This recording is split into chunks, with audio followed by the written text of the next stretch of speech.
Hey everyone, welcome to Founders 365 with me, Stephen Haggerty. Today I'm joined by David Richter from Simple CFO. How are you today, David? Doing great. How about you? I'm doing fantastic as well. Thanks for being on the show. Glad to be here. Good man. So let's jump straight into it then. I feel like I say that at the beginning of every podcast at the moment, like let's jump straight into it, as if we're going to do anything else but Right. that. So if we're going to talk about like how we make apple pie for an hour, Right. maybe we could. But David, listen, founder of Simple CFO. What is Simple CFO? It is a company. I have been in the real estate investing industry for years, where I bought my first house when I was 19. I fixed and flipped it, and then I actually lived in it, kind of like what you see on HGTV. And then I lived in it, but then after 2 years, I got out of there and rented it to a tenant. I actually lease optioned it, where you have a tenant in there, and then they have an option to purchase the property. Yeah. And he paid early, he paid on time, and then 6 months later cashed me out. And I was like, I kind of like this. So that kind of got me into the real estate world. And I worked with a real estate investment company where I was living for about 5 years, where at the highest point we were doing about 20 to 30 deals a month between wholesaling a property or fixing it up and selling it or renting. Yeah. And so we were doing a lot of different exit strategies. So I got to learn a lot too. I sat in every seat during that company. And one of the seats that I liked the most was the accounting piece of seeing where the money actually flows. So that was kind of where the idea was born. And fast forward a couple of years from then, I was working with another investor because I had moved to another part of the States. And once I was living there, I said, I think I want to help investors on the financial portion of their business. So that's really what got me into it. I started the company to really help the entrepreneurs and small business owners, and especially real estate investors, really know what the numbers mean on their books, making sure that things are being done correctly, and kind of being a financial coach or a fractional CFO for that specific niche. So that's really what got me into it, was seeing how those numbers really affected the business, how it gives the owner the power to make decisions, and be like, okay, there's a lot of investors who don't even like that side of the business and who just need that help. So I wanted to start a business specifically for that pain point, because I knew that so many people needed to know what they were making, especially during a pandemic and whatnot, being able to know what numbers are going out the door or what's coming in, and really having a grasp on their numbers. So that's why I started it. Amazing. Let's rewind then. 19, you buy your first property. Yep. Were you at all interested in sort of the money side of things before that, or were you just in a really nice position from working to buy a property and then it kind of just spiraled into this obsession? Probably both. Beforehand, I like the personal finance side of it, but then once I got working with an actual business and got to see the business side, I really like the business side too. So I would say I liked doing finances before, and I'm not a CPA or have an accounting degree or anything like that. I'm more like a fractional CFO or coach on the financial side. So Yeah. it's not even like I went to school specifically for this, but I knew that I could figure out how to find what the numbers that the investors really needed and get those to them. And that's what I did in those companies. And then when I was like, okay, I need to do this for more than just the companies I was working with. So the people I was working for are still a client of mine as far as this service, because we were able to provide them that value. But that's why back then when I first bought it, that house, I liked finances, but I probably didn't have an inkling back then that I'd be where I am now, helping investors or whatnot on the financial part of their business. At what point did you think, okay, I can really make this into a business and start formulating the actual foundation of what Simple CFO is today? Probably from reading books. There's a book series, and this was while I was still working for someone. I was reading the book series, the No BS book series by Dan Kennedy, and I love his books, and it was about time management and just business building, and he's got a lot of different ones on there in their pricing structure. And I read a bunch of those. I had it on the shelf.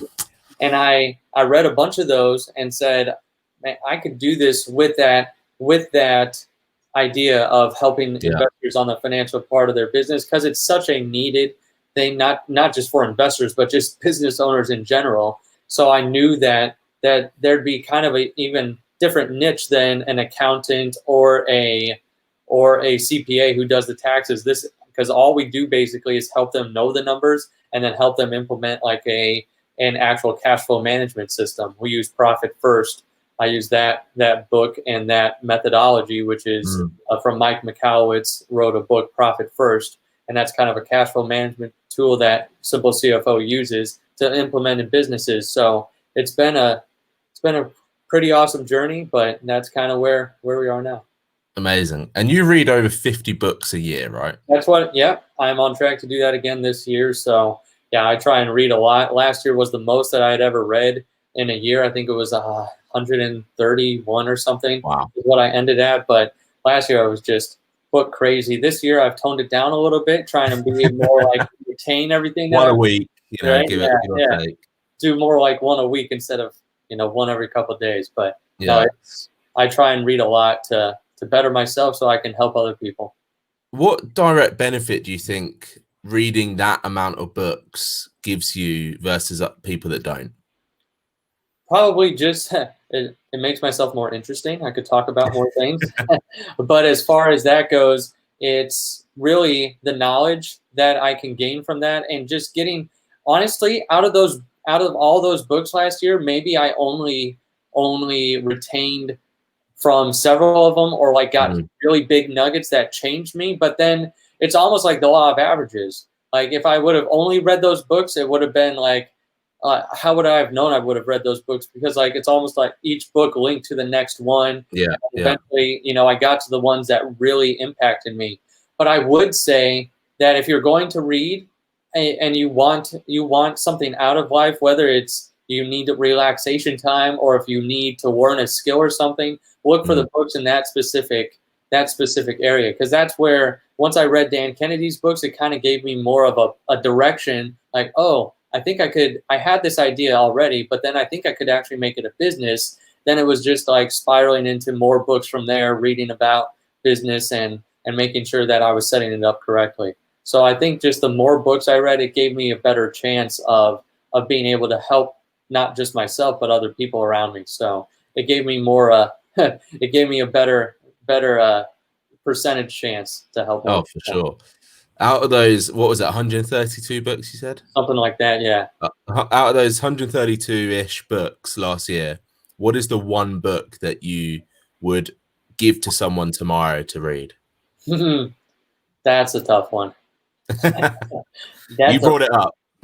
I would say The Millionaire Fast Lane. Okay. That one, and it sounds like a total get-rich-quick scheme. I know, even the author, easy title. Right? Even the author says that in his book, but it's by MJ DeMarco. And he writes in there, if you're going to start a business and you want it to actually make money and make a lot of money for you, there's 5 commandments of a business if you want to be able to have a business that's actually not just covering your bills. And so I would probably start with that one if you were even thinking about starting a business or even had a business already and you're not happy with where it is. Yeah. Because it goes over that. And I thought that was a really good book. And I'd say Dan Kennedy's book series too. I know you only said one, but if I had to choose one, it'd be Millionaire Fastlane. If I had to choose a series, it would be the Dan Kennedy series. So No BS series. Excellent. Listen, David, for you with this business, what is it about working with investors that means that they value your work? So what when I hear you say you work with investors, I'm just thinking, surely they don't really struggle with this. Surely they've sort of got their finances in order. So for you to come in, what sort of struggles do they normally have for you to go, listen, you need to listen to me?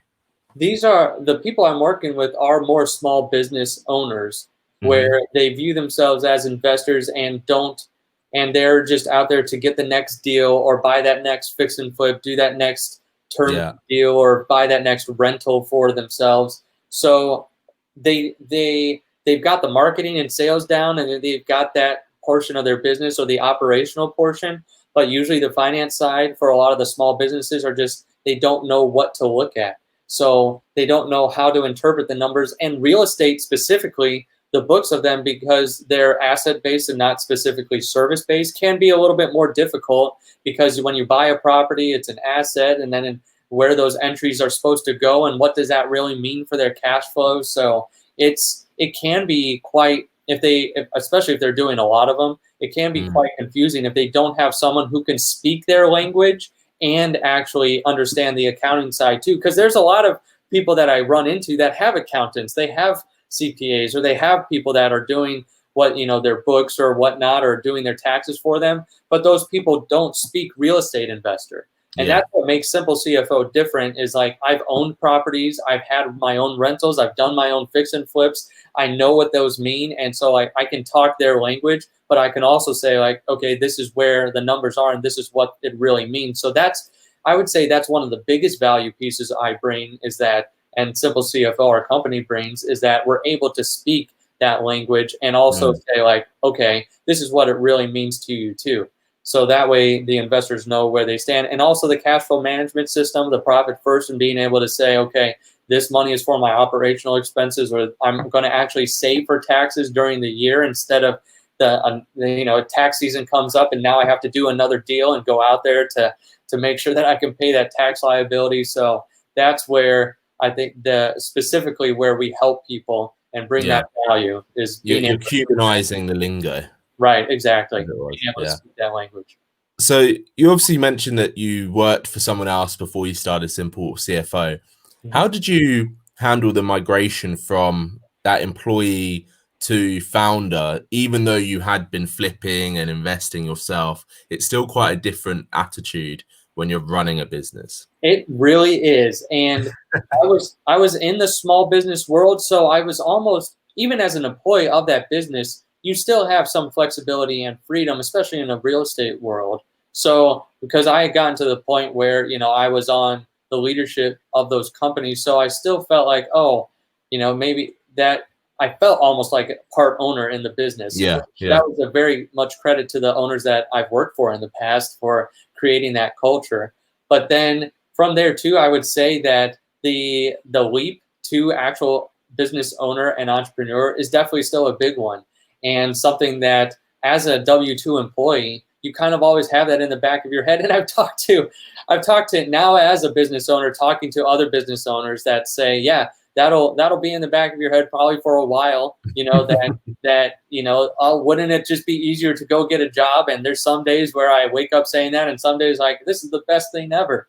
So it's like, I still have that inside or whatnot, but I still see at the end of the day, what kind of keeps me going on this is that before I was helping one or two, one company basically, but now I'm helping companies in the same capacity, but able to help more companies and get other people grounded and be able to have other people, like some of the clients that we worked with before this pandemic had enough cash on hand to survive for several months, where beforehand they didn't even have anything saved or not enough, or they weren't on the right focus. So it's like being able to do that and help multiple businesses is one of the things that really keeps this going, because I love being able to help businesses and help those owners at the end of the day have that peace of mind, saying like, hey, I've got the grip on the finances, I'm making all this money, or all this money is coming in, and you want to make sure you keep it too. So it's not just all about making that money, but keeping it. So that's where, as that entrepreneur and owner too,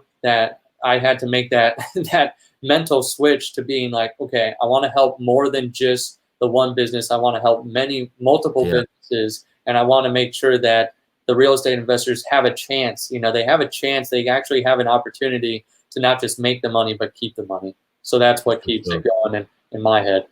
How does it feel though when you see those sort of clients where they maybe a year ago were really struggling to keep the money? Their business may have been making money, but it's a big difference between making and keeping. Right. Versus 12 months, 6 months on, they get a call, be like, "Hey David, we've got enough cash in the bank now for 3-6 months." That must be like such a nice feel good factor for you. It really is, especially when it comes right before a pandemic. Like where they had 5 or 6 months worth of cash on hand. Another person, had 8 to 12 months, and they were like, yeah, we'll be able to survive this thing and come out better on the other side. depending on how long this thing lasts. But it just gave them peace of mind, and it was like, hey, what we're doing is actually working. We actually, with the people that take what we suggest and actually implement it, it's awesome to see that return, to be able to see that it's bringing them value and giving them peace of mind too. Yeah, I bet.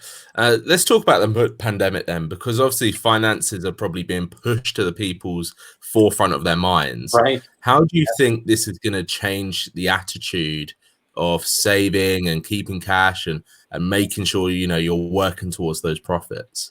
I think it's going to change. It's going to, at least, it's already shaken up a lot of people. And then I think the mentality going forward is, I need a better handle on my cash flow. I need to not only be able to know where I stand, but keep that money. So that's why several people, even during this whole pandemic, have come to us and been like, okay, we need your services to be able to start saving and start down that profit first path, that system that we implement to make sure the businesses can have that cash on hand when they need it. And do you think any business can do it, truly? Yeah, I think any business, any business, okay, no, because maybe some businesses shouldn't even be in business, and that's why I suggested Millionaire Fastlane, because it has to hit several of those commandments to even be viable to be a business. And if you want to build it big, it has to hit all 5. But so I wouldn't say for any business, but for any business that's supposed to be in business and that actually helps people, yes. I think you can implement a system in order to, honestly, it's just putting discipline around your finances. It's putting a system in place. Just like you have systems for your operations and for your marketing or your sales, a lot of businesses should have systems in place to have that thing, have the leads keep pumping in or whatever it might be. They need a system for their finances. So yes, I think it's a system that anyone can implement into their business. There might be variables of it. There might be, or that someone might not implement it the same as someone else, but I do think that the system or a system for your finances is definitely doable for all businesses. Yeah, for sure. For you, what's been the most challenging aspect of running this business? The most challenging aspect of running the business? That's a good question. I'm still, as far as this business goes, I'm still new enough to where I'm just now bringing on a couple key other coaches into the business. And just now that just adds more to the business. I had other people like assistants, or my right-hand guy is a virtual assistant, but I've worked with him for 5 years, and he's helped me with a lot of the nitty-gritty stuff that I do like on the day-to-day. But then actually growing, now I'm getting to the point where I think I want to grow and I want to help more companies, and I've kind of been capped at a certain level, but now I want to grow to more companies and help even more people. So that's probably the most challenging, and I think that's challenging for any business, because we're at that growth stage. We've hit a ceiling. We want to grow. We're at that place where I feel like as a business we can grow, and now it's bringing those people on and training them, and then getting them in front of clients, and then keeping the client flow going too, and making sure that that's all up and running. And that's probably the most challenging aspect, is making sure we have enough to keep everyone filled up. So, and making sure we're always helping enough clients to cover what they need and what the business needs. And that's exactly what you should be doing. That brings me really nice onto this question though. Simple CFO, what do you want this to become? What's your mission? What's your big idea for this? Sure.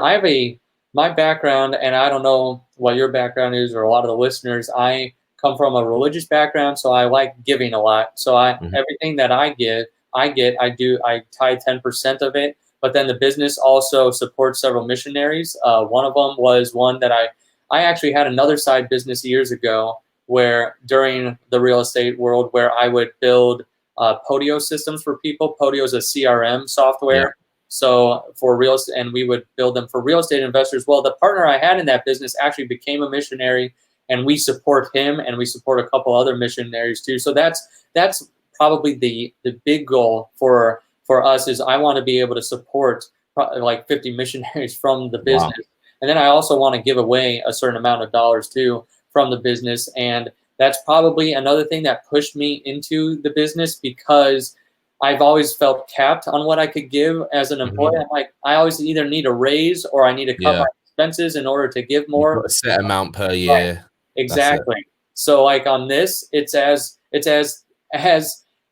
ingenuitive as I could be, or as creative as I could be, and as big as I could grow it is as big as I could give. So that's probably one of the big reasons that Simple CFO is in business. Other than I really like helping the investors know where their money is going, and getting that, like, where several people have said, "You've changed my life." Basically, they've said those words and have those testimonials where, and I didn't even ask for them, but You they're saying can't beat those that words, testimonial, though, can you? right? So yeah, I mean, that it's an amazing thing to be able to have those types of testimonials. So Yeah, for sure. Like I said, can't beat that. It's oh, changing people's lives is what kind of makes people. I think people change people's lives in so many different ways that they don't they do. realize. Yeah, And the fact that you are being told face to face that you are is such a pleasure for you to be sat in that position. it really Uh, is. Yeah. I'd love to chat about how you, other than reading the books and, you know, reading 50 books this year, what else do you do to make sure that you yourself as a founder are keeping your mindset in that right place so that you can continually help other people? Because you sound like a guy that is always giving, right? And I know from experience and seeing other people that when you give, it's obviously you're using a lot of energy. So how do you make sure that you are still making sure that your mindset, your energy is at that high level to be able to even be able to get up and give in the morning? I have a 3-year-old daughter, Say and no more. right, so she provides all the energy. No, but I try and keep. When I wake up in the morning, I wake up before her, but then once she wakes up, I have a couple hours before I even start the day where I dedicate to her. I make sure that Yeah. I play with her. Like right now, she says, "Daddy, play with me," and it's like, yeah, I'm going to pass that up. So no, so I do that every single morning. That's probably one thing that helps me during the day stay focused. And like when it's work time, I'm working, I'm getting in the books here, I'm helping the people, we're growing the business. We have structured meetings too, like weekly structured meetings to make sure that the business is running, and like are my different numbers that I'm looking at inside of the business. So, like when it's work time, I'm working, but then like during those times, I'm also taking time to make sure, because that like recharges me too. I love playing with Yeah. that, so it's like that's kind of what helps keep me grounded too, is not just reading the books and everything and growing that way, but making sure that the other things, because I'm working to make sure that she has a good life and that my wife has a good life, that we're able to actually provide for us too. So I want to make sure that my little daughter gets my attention. So I try and keep things, and I wouldn't even say it's like, oh, you're so balanced. It's like, no, it's just giving the focus to what needs to be focused on at that time, and really, dedicating. I'm not saying that things don't pop up at different times or whatnot, or sometimes this or that, but having those set times has really energized me to be able to be like, okay, I can focus on the business during this time and grow it to where I want it to be. And that's where I think a lot of not even investors, but business owners get to where it's like the business is just consuming so much of their life that they don't have a life. Where Yeah. I tried to right at the beginning say, if I can't have this time, then I'm going to either cut clients or not work, or Yeah. like What's the point otherwise? not do this. Yeah. I'm going to make sure that I'm still able to do what I want to do or need to do, and then make sure that I can fill the workday with being able to actually pay for the things I need to, give what I want to give, and grow it like I want to grow it. That's why I'm excited about bringing on more people too, because that'll give me the capability to really grow the business and not just be in the operation the whole time. So Yeah. I'd say Moving from that in the right, business to on the business. in the business to on the business, because when I first started the business and before I started it, I worked on it a ton. And then when I had to get in it, I've been working in it a lot. So that's where working more on it, it really invigorates me too. So bringing these people on, being able to have the home life and being able to actually play with my daughter and have time with my wife too. So kind of setting those boundaries and being able to do that is what really helps me as a business owner. Because like I said, if I didn't have those, it'd be like, why am I doing this? Exactly. And that's the point, right? It's Okay. rather than doing what a lot of other people do, wait until you reach a certain point, wait until retirement to do all of that. There's no reason why anyone can't be doing the stuff you just explained, playing with your kids, doing all this sort of stuff right now. Yep. It's that's the key. It really is. And especially if that's what's important to you, if you don't have a family and you can dedicate 12, 16 hours to your business and just absolutely explode it, go and do it. But that's just with the stage of life I'm in right now, I want to make sure I'm giving her time and I'm giving the clients time that I have time with, and I will grow it as I can grow it and make sure that it's Yeah. still healthy and functioning. But I want to make sure that I have a healthy functioning relationships in my life too. Yeah, that's what it's all about. You joked about balance, but it is about balance. It is, Yeah, especially now where people have been forced to work from home, forced to work in different situations, forced in these situations that they're probably not used to.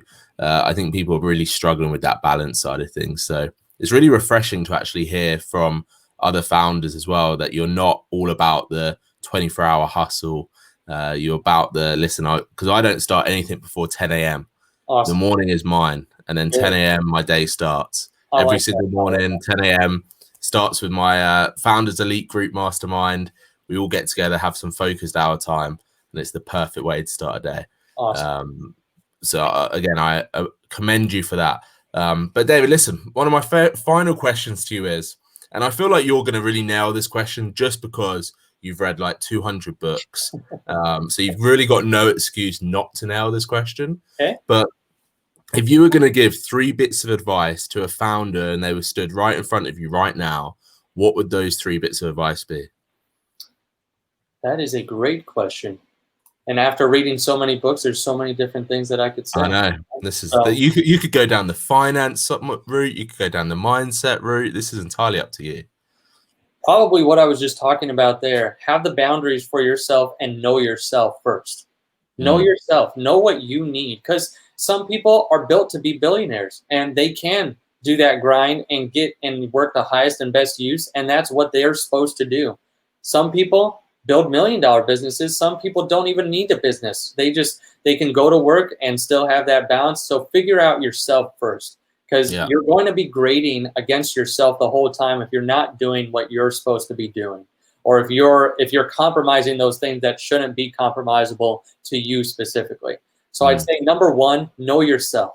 So not to be all out there, but like know yourself, know what you need, and really, really get to know what you were built for. No, I Number love that. 2, as actually being a founder and starting the business, read everything that you possibly can about starting a business, or get around people who have started successful businesses, and make sure you have them as either mentors that you're either paying for their knowledge, or if you're lucky enough to know people that are either relatives or just close friends that have successful businesses, being around them. Because what made their business successful? What principles did they follow? What are they doing in their business that are making them successful? Even if your businesses you don't think are similar, they probably have a lot of the same principles that you can apply into your business. So getting around those types of people and making sure that I'm a part of several masterminds myself.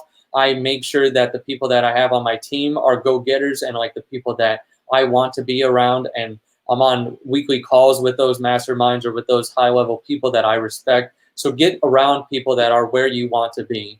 And then if I had a third piece of advice is make sure once you know who you are and you're around those types of people that you want, know what you want to build and build it, and dedicate the time and say, how much is this going to, and count that cost, not only what you can make, but what you can keep too. So like you said, don't just make the money, make sure you have a plan in place to actually keep the money. Run it like a business and not just like a side hustle. Even if it is a side hustle, learn the aspects of what make a business successful and run it like a business. So I'd say know yourself, be around great people that can always be there and that can always help you either in a difficult time or help you get to where you want to be, and then run it like a business.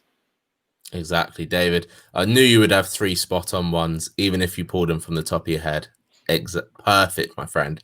My final question to you then is, if anyone wants to get in touch with you, learn more about Simple CFO, what is the best way for them to do that? Right on simplecfosolutions.com. If you go there, it tells about our business, what we do. We try and be very clear about what we do. And then there's an apply button right on the page, because that's like I said, I was kind of tapped out as of this because there was a lot of people that wanted and needed the service. So we have that apply button on there for you to get in touch for us now. And now we are expanding and taking on more clients because we just brought on 2 new coaches. So if you go to simplecfosolutions.com, there's an apply button.